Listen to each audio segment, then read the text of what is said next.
এই একটা মধ্যস্থতা করবো আমরা, কিন্তু আলোচনা করো তোমরা।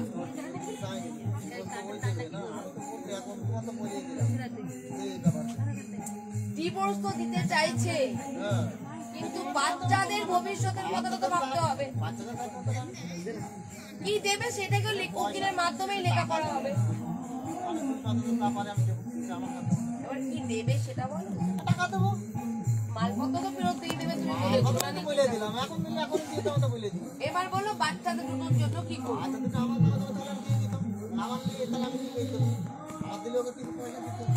ওটাই, হ্যাঁ হ্যাঁ। তাহলে আমি কি উকিলকে ফোন করবো?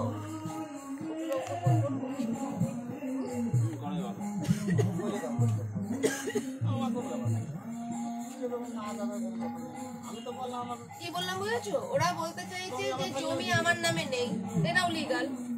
বাবার সম্পত্তি তো ছেলেকে না দিলে কিছু করার নেই। তো বললো তাহলে আমি টাকা পয়সা কিছু দিয়ে দেবো, তাহলে ওইটাই হোক। এবার ওটা নিয়ে টাকাটা ফিক্স করে দিবা তোমরা। 2000 এর 2000 ওর 2000 দিয়ে দিল, তাহলে মিটে গেল। কিন্তু ওনার বাবা তো সম্পত্তি আছে, উনি তো ভাগে পাবে না। না এটা বলি আইনগতভাবে। আবার বিয়ে করার জন্য কেন এখন আসালাজি করছে যে এই দুটো আমি সামাজিক দিন এখন ডিপোজ নিয়ে তো বিয়ে করবে।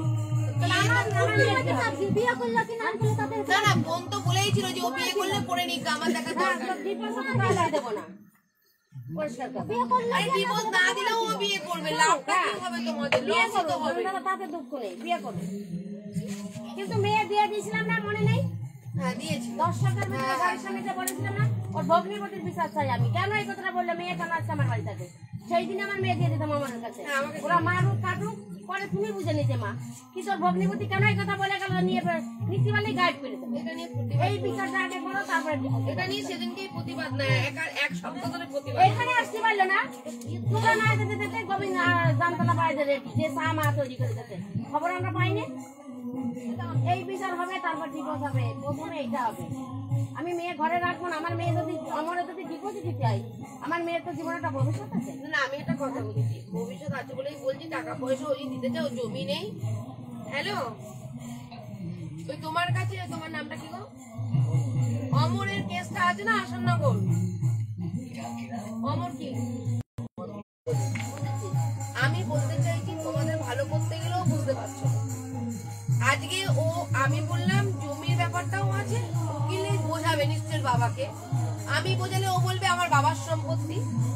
উকিল বোঝালেও তো বলবে আমি তো ওনাদের ভালোই চাইছি। বাবা এর আগেও বলে গেছি আমার বাবার সম্পত্তি, আমার বাবার সম্পত্তি।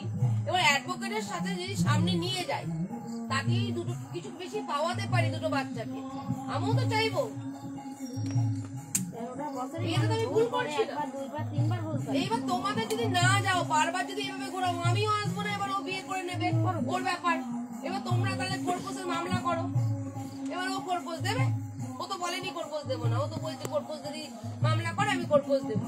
কিন্তু আমার তো বউ বিয়ে করতে বলেছে, ক্যামেরা তো আছে, বিয়ে করে নেবে। বিয়ে করলে এখন আর কি হচ্ছে? দু তিনটে করে বিয়ে করতে কি আর হচ্ছে? ও বলতে চাইছে যে আমার বাচ্চাকে শোনাবো না, কিছু করবো না, একটা সুন্দর মীমাংসা করবো।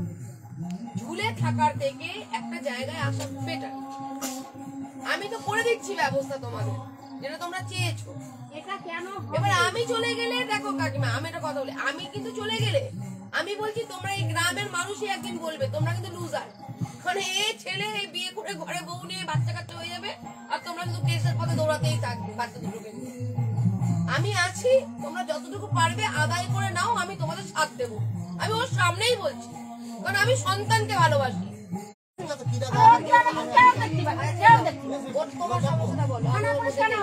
আমি বলতে চাইছি মেম্বারের পায়ে ধরে আমার বাসা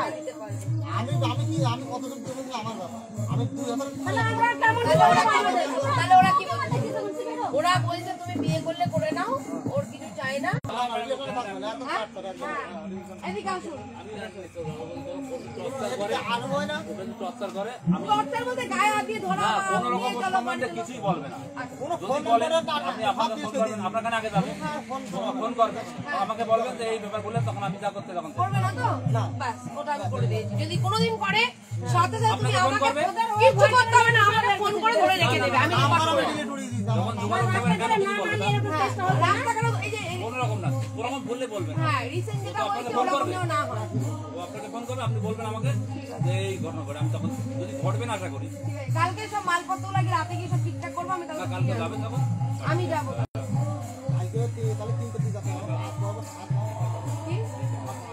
তিনটের পর না, তিনটে। কেন বলো তো, দিন থাকতে আমি তোমাদের পাশে গিয়েছে, কিন্তু আবেদন করেছে ও। কোনোদিন বলতে পারবে না দিদি এসে নিরপেক্ষতার সাথে কথা বলে। তো আমি তুমি আরেকটা আমাকে সুযোগ দাও, যাতে বাচ্চাদের জন্য কিছু একটু পাইয়ে দিতে পারি। হ্যাঁ, বাচ্চাগুলোর জন্য প্লিজ এই সুযোগটা আমাকে একবার দাও। তোমরা যে মনে করো যে এদের বসত কিছু করবে না, নেবে না, আমার কিছু করার নেই। কিন্তু আমার একটা খালি মনে হবে এটাই যে যদি আমি কিছু করতে পারতাম, সেদিনও বলে গেছি আপনাদের সামনে, সকলের সামনে, আজও বলছি, কিন্তু যদি কিছু করতে পারতাম, আমার জায়গায় কিন্তু অন্য কোনো সমাজকর্মী হলে ওরা কিন্তু উঠে চলে যেত, বাস যায় যে হাত তুলে কিন্তু হরে হরে কৃষ্ণ বলতো। কেন? আমার কাজ শর্টকাট হয়ে গেল, ঝামেলা আমার থাকলো না, আমি সফল হয়ে গেলাম। আমি এরকম চাই না। আমি মানুষের জন্য অন্তর থেকে কাজ করি। আমি অন্তর থেকে রিকোয়েস্ট করছি যে একবার আমাকে সুযোগ দিয়ে, যিনি অ্যাডভোকেট ভগবান সমতুল্য, একবার যান, গিয়ে দেখুন, না হলে চলে করবে না। ও তো এমনিও নিচ্ছে না, অমনিও নিচ্ছে না, এমনিও বিয়ে করতে হচ্ছে, অমনিও বিয়ে করবে।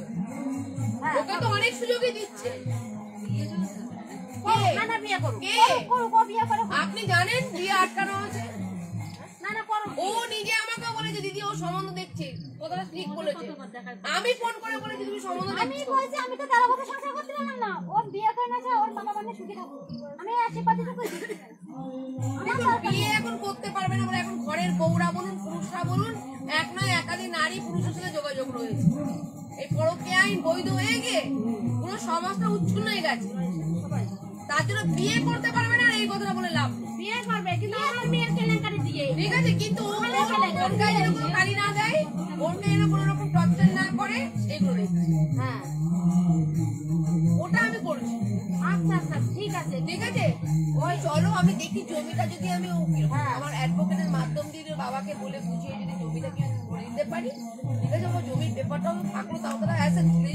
সত্যি তো সৎমা এসে দেখবেন, কোনো তো মানে নেই। তোমার কথা ঠিকই তো কথা। সবসময় দেখবে না।